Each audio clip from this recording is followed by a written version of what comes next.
Hidup zaman sekarang bagaikan pusaran angin yang kacau, di mana fokus menjadi suatu kemewahan. Kita terhanyut dalam putaran informasi, media sosial, dan kenikmatan yang sementara, melupakan hal yang paling penting, yaitu diri kita sendiri. Namun, jika kita tidak memprioritaskan diri kita, siapa yang akan melakukannya? Jika kita tidak mengendalikan pikiran, perasaan, dan tindakan kita, kita akan selamanya menjadi boneka dunia luar. Dalam video kali ini, kita akan menggali lebih dalam tentang seni memprioritaskan hidup, menguasai tindakan kita, dan merangkul kebijaksanaan stoik untuk melewati kekacauan ini.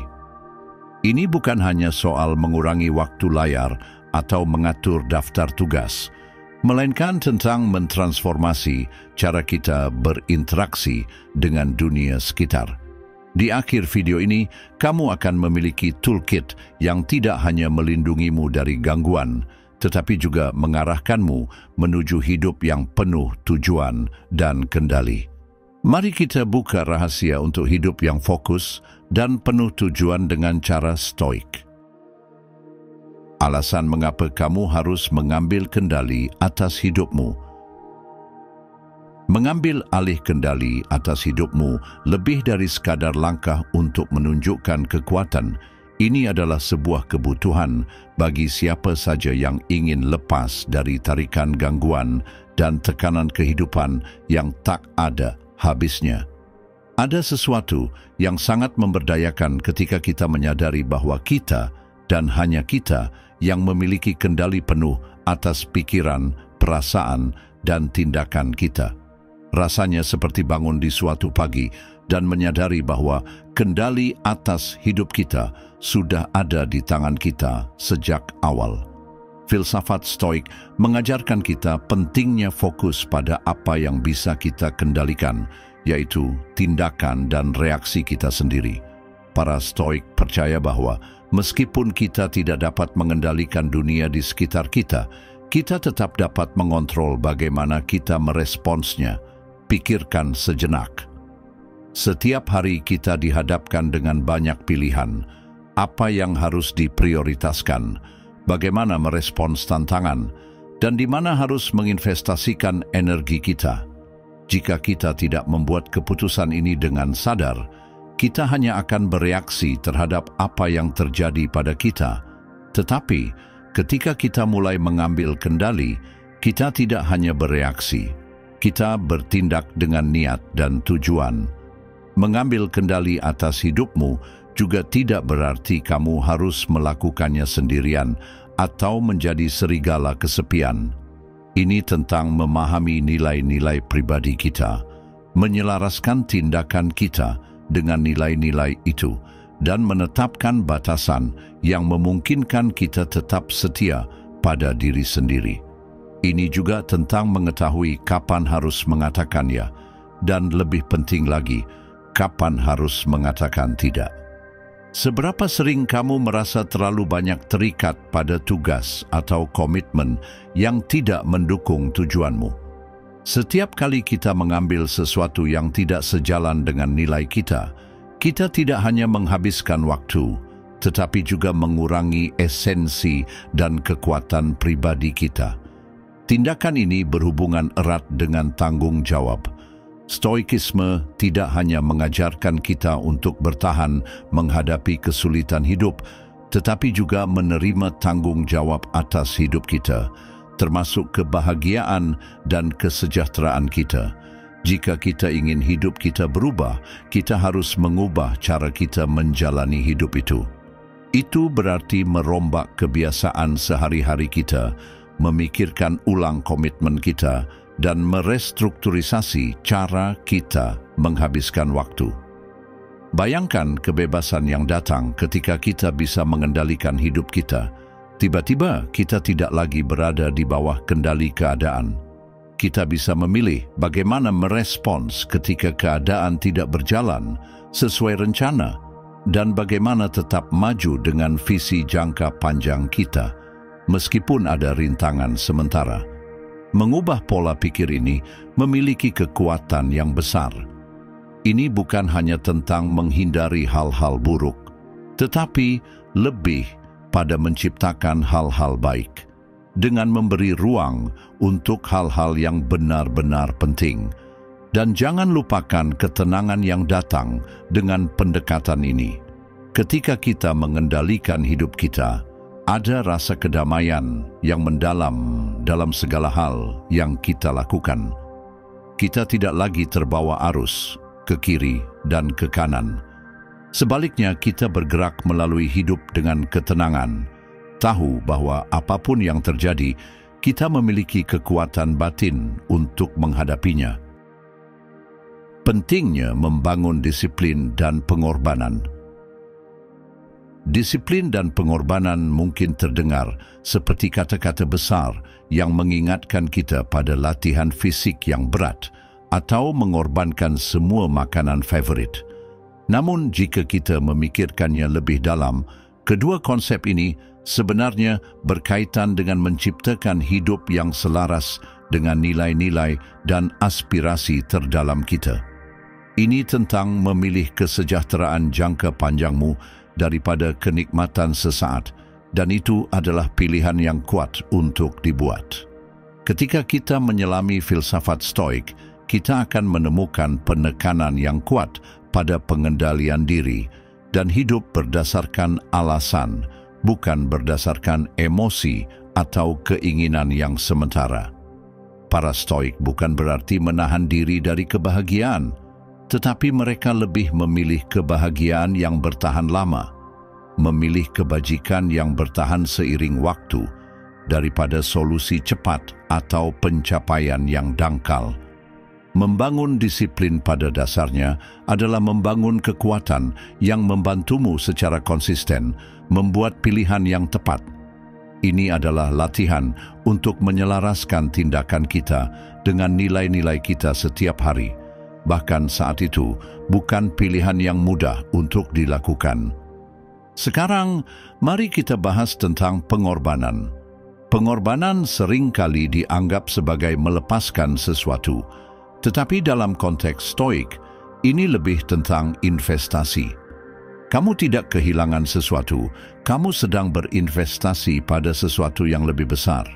Setiap kali kamu mengatakan tidak pada hal yang tidak mendukung tujuan utamamu, kamu sebenarnya sedang mengatakan ya pada sesuatu yang lebih bermanfaat. Ingin membangun bisnis, itu mungkin berarti mengorbankan akhir pekan yang malas. Ingin lebih sehat, itu mungkin berarti menahan diri dari makanan penutup. Semua ini tentang prioritas, dan membuat pilihan yang sulit secara konsisten membantu kamu membangun hidup yang benar-benar mencerminkan siapa kamu dan siapa yang ingin kamu jadi. Dan inilah hal menarik tentang disiplin dan pengorbanan. Mereka saling mendukung. Semakin disiplin kamu, semakin mudah untuk melakukan pengorbanan karena kamu tahu dengan jelas apa yang sedang kamu korbankan. Itu bukan tentang kekurangan jika itu adalah pilihan yang mengarah pada hidup yang lebih kaya dan lebih bermakna. Bahkan, kejelasan dan tujuan tersebut bisa memberikan rasa kepuasan dan pemberdayaan yang mendalam. Rasanya seperti melihat peta dan tahu kamu berada di jalur yang benar, meskipun medan yang kamu hadapi sulit. Kamu tahu tujuanmu, dan setiap langkah, tidak peduli seberapa menantang, adalah langkah menuju tujuan itu. Jadwal dan fokus. Ketika kita memikirkan bagaimana kita mengatur hari kita, itu mencerminkan apa yang kita hargai. Jadwal yang kacau dan berantakan seringkali mencerminkan pikiran atau hidup yang juga kacau, tetapi hari yang terstruktur dengan baik, di mana setiap tugas dan setiap momen memiliki tujuan, itu berbicara banyak tentang niat dan fokus. Ini bukan hanya soal menyelesaikan pekerjaan, tetapi memastikan apa yang kita lakukan itu penting, menyelaraskan tindakan harian kita dengan visi jangka panjang. Dalam Stoikisme, ada penekanan besar pada hidup dengan sengaja.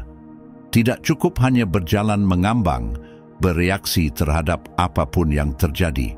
Stoik mengajarkan kita untuk bersikap proaktif, merancang hidup kita dengan kehati-hatian dan perhatian, seperti seorang pematung yang memahat patung dari marmer. Bagaimana kita melakukannya? Dengan memilih dengan hati-hati bagaimana kita menghabiskan waktu dan energi kita setiap hari.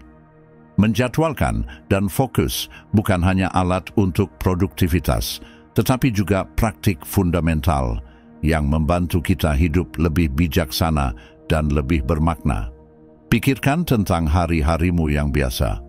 Seberapa banyak waktumu dihabiskan untuk melakukan hal-hal yang benar-benar selaras dengan nilai-nilai inti kamu?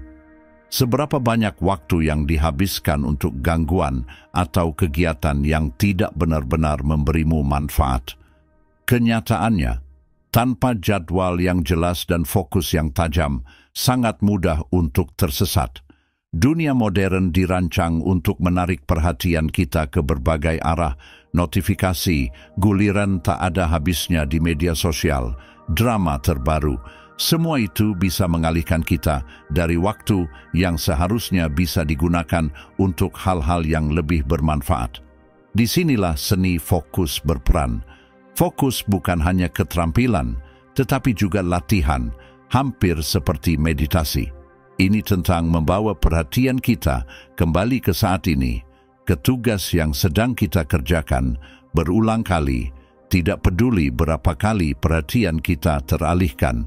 Ini tentang hadir dalam hidup kita sendiri. Dan jadwal, itu tentang prioritas. Ini tentang memutuskan hal mana yang cukup penting untuk memakan waktu kita. Jadwal yang solid melindungi fokus kita dengan menciptakan batasan yang melindungi energi kita dari hal-hal kurang penting yang bisa mengisi hari kita. Stoikisme bukan hanya tentang bertahan dalam hidup. Ini tentang menikmatinya dengan cara yang rasional dan bijaksana. Dengan menetapkan jadwal yang mencerminkan prioritas kita, kita secara efektif memetakan jalan menuju diri kita yang terbaik. Dan dengan mengikuti jadwal ini dengan niat yang fokus, kita berjalan di jalan itu setiap hari, terlepas dari keadaan luar. Pendekatan yang disiplin ini membebaskan kita dari tirani keinginan dan dorongan sesaat dan menggantinya dengan tindakan yang berakar pada nilai-nilai yang kita pilih sendiri. Jangan lupakan juga kedamaian yang datang dengan pendekatan terstruktur ini. Ketika kita tahu apa yang harus kita lakukan dan kapan kita akan melakukannya, ada rasa tenang yang menyelimuti kita. Kita tidak perlu khawatir tentang kapan kita akan menyelesaikan tugas atau apakah kita sudah mencapai tujuan kita. Jadwal kita sudah mengaturnya. Kejelasan dan ketenangan pikiran ini sangat berharga. Ini memungkinkan kita untuk sepenuhnya terlibat dalam setiap tugas, setiap momen, dengan keyakinan penuh bahwa kita berada di tempat yang tepat. Proses adalah kunci, bukan hanya hasil. Di dunia yang seringkali terobsesi dengan hasil dan pencapaian, kita mudah lupa bahwa perjalanan proses itu sendiri adalah tempat di mana keajaiban sebenarnya terjadi. Disitulah kita belajar, berkembang, dan benar-benar membuat perbedaan dalam hidup kita dan hidup orang lain. Kita terlalu fokus pada tujuan, sehingga kadang-kadang kita melewatkan pengalaman yang membentuk kita, momen-momen di mana kita menemukan kekuatan dan kelemahan sejati kita. Stoikisme mengajarkan kita untuk fokus pada apa yang bisa kita kendalikan, dan meskipun kita dapat mempengaruhi hasil, kita tidak dapat mengendalikannya sepenuhnya. Apa yang bisa kita kelola setiap hari adalah tindakan dan sikap kita terhadap proses itu.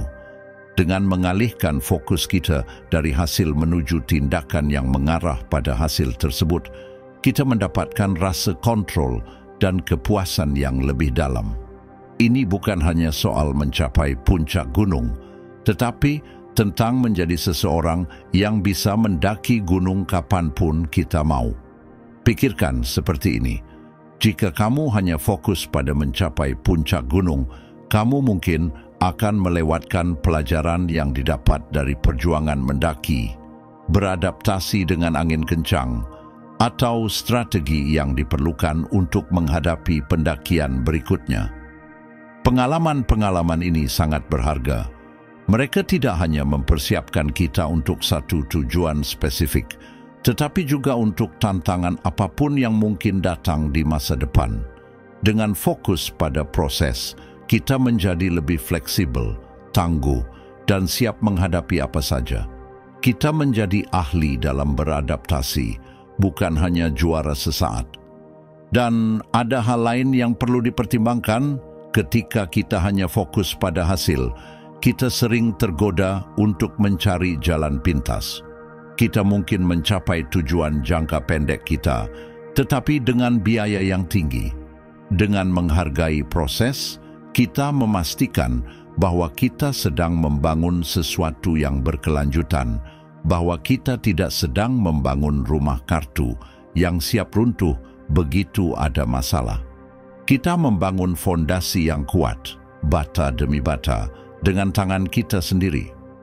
Pendekatan ini menumbuhkan integritas dan keaslian yang tidak bisa didapatkan dari kemenangan instan. Selain itu, dengan merangkul proses, kita belajar menemukan kebahagiaan dalam setiap langkah, bukan hanya di saat kita mencapai garis finish. Bagi para Stoik, kebahagiaan datang dari melakukan setiap tugas dengan perhatian dan kepedulian, hidup sesuai dengan kebajikan di saat ini tanpa terlalu terikat pada masa lalu atau cemas menunggu masa depan. Pendekatan yang penuh perhatian ini membebaskan kita dari kecemasan tentang apa yang akan terjadi, memungkinkan kita untuk hidup sepenuhnya di sekarang, menghargai setiap langkah sebagai bagian dari perjalanan hidup kita. Jadi, bagaimana kita bisa membuat perubahan perspektif ini? Mulailah dengan menetapkan tujuan berbasis proses yang lebih kecil, bersama dengan tujuan berbasis hasil yang lebih besar. Misalnya, daripada hanya bertujuan untuk menurunkan berat badan, buatlah tujuan untuk berjalan sejauh jumlah langkah tertentu setiap hari, atau memasak makanan sehat setiap malam. Rayakan kemenangan-kemenangan kecil ini dengan semangat yang sama, seperti kamu merayakan pencapaian tujuan akhirnya. Seiring berjalannya waktu, tujuan berbasis proses ini akan membangun kebiasaan, dan kebiasaan inilah yang akan membentuk hidup yang kamu inginkan satu hari pada satu waktu. Dengan merangkul proses, kita juga menumbuhkan kesabaran, sebuah kebajikan yang sangat dihargai dalam filsafat Stoik. Kesabaran bukan hanya tentang menunggu, tetapi tentang mempertahankan sikap yang baik saat kita bekerja menuju tujuan kita, mengetahui bahwa ada hal-hal yang tidak bisa dipaksakan. Ini tentang mempercayai proses dan terbuka pada pelajaran yang diajarkannya kepada kita. Peluk kesendirian untuk memperkuat ketahanan batin. Terkadang dalam hiruk-pikuk dunia sosial kita, gagasan tentang kesendirian bisa terasa seperti seni yang terlupakan. Rasanya hampir seperti menjadi sendiri identik dengan kesepian atau isolasi.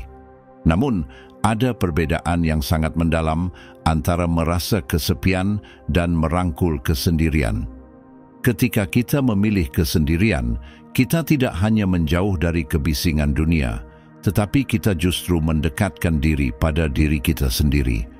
Di dalam momen-momen sunyi tersebut, kita seringkali menemukan kejelasan dan kekuatan terdalam kita. Filsafat Stoik yang mengajarkan penguasaan diri melalui pemikiran rasional dan ketahanan emosional sangat menghargai kesendirian. Para Stoik memahami bahwa beberapa percakapan terpenting yang akan kita lakukan adalah percakapan dengan diri kita sendiri. Dalam kesendirian, jauh dari pengaruh suara-suara eksternal dan gangguan. Dalam kesendirian, kita dapat mendengar pikiran kita dengan lebih jelas. Kita bisa merenung, merencanakan, dan terhubung dengan nilai-nilai serta aspirasi kita yang lebih dalam. Ini bukan tentang melarikan diri dari dunia, melainkan mempersiapkan diri untuk berinteraksi dengan dunia tersebut dengan cara yang lebih efektif. Merangkul kesendirian memberi kita ruang untuk berlatih refleksi diri, yang merupakan latihan penting dalam stoikisme. Ini memungkinkan kita untuk memeriksa hidup kita dengan kritis dan penuh kasih, untuk mengakui kekurangan kita dan merayakan kekuatan kita. Proses introspeksi ini membantu kita memahami motivasi kita dan memperbaiki arah jika kita merasa telah menyimpang dari jalur yang kita pilih. Lebih jauh lagi, kesendirian bisa menjadi alat yang kuat untuk memperkuat ketahanan batin kita. Dalam keheningan, kita adalah satu-satunya arsitek pikiran kita. Tidak ada keramaian yang dapat memengaruhi kita, tidak ada tekanan teman sebaya yang dapat memengaruhi keputusan kita. Hanya ada kita dan prinsip-prinsip kita. Disinilah kita bisa membangun keteguhan dan ketahanan, kualitas yang sangat dihargai oleh para stoik. Inilah tempat di mana kita belajar untuk mandiri, menemukan kenyamanan dalam kebersamaan dengan diri sendiri, dan rasa percaya diri dalam keputusan kita. Tapi bagaimana kita bisa merangkul kesendirian di dunia yang seringkali takut akan kesepian? Mulailah dengan langkah kecil, dedikasikan beberapa menit setiap hari untuk duduk dengan tenang bersama pikiranmu. Mungkin itu bisa menjadi rutinitas pagi untuk merenungkan apa yang ingin kamu capai hari itu. Atau mungkin ritual malam untuk memikirkan apa yang telah kamu pelajari dan bagaimana kamu telah berkembang. Momen-momen sendirian ini bukan tentang berdiam diri, tetapi tentang jeda aktif yang bisa membantu menyeimbangkan pikiran dan semangat kita.